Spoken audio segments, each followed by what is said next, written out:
Music was my first love. It's what pulled me into the creative world. Back in 2002, when I was a student at UC Santa Cruz, I formed a hip-hop group. I made the beats, we rapped, we performed, we built our sound for 6 years. Then I got into studio work in the Bay Area, where I worked with artists, entered a few beat battles, and won a few along the way. That love for music naturally opened the door to visual storytelling. Video and photography became ways to expand that creative expression. When I started shooting music videos for my clients, I didn't realize I was also laying down the foundation for what would become my own evolving stock footage library. A photographer friend showed me how to shoot time lapses of cityscapes. So I went straight into long exposure shots of downtown SF, the skyline, street lights, the Bay Area. That was back in 2011, and I'm still recycling some of those clips today.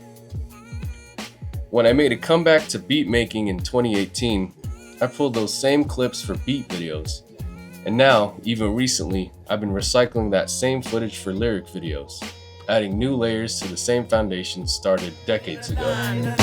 The sun gon' shine, now when it's time to make a move, the catcher gon' flash signs. And even though your day blow like mine, it's just another day and we gon' make it divine. It's just another day that we tryna... About 7 years ago, I got back into my beat-making flow. I reconnected with Memphis, an artist I looked up to when I was starting out. And since then, we've been releasing music constantly. I never really used stock footage libraries. I always felt like I could shoot everything myself. Plus, it's more fun that way. I started converting live photos from my iPhone into .mov clips. Stuff from our family trip to Maui, views from the Grand Hyatt in San Francisco, boat tours out of Pier 39. And now with tools like Adobe's AI Extend and upscaling old clips in DaVinci Resolve, I've been able to breathe new life into footage I shot years ago. Music, video, photos, it all works together. I'm not really in an urban setting like my younger days, and I'm not out late shooting in the city like I used to. But that hunger for time-lapse never left. These days, I satisfy it through a window right outside my bedroom that faces west in a perfect view of every San Diego sunset. Lately, if there are clouds in the sky, you can bet I'm setting up for a shot. It didn't stop there. Random throwaway footage from drone flights became part of my library. Now, when I sit down to create a lyric video, I'm not starting from zero. I pull clips from my own archive. Every shot already means something to me.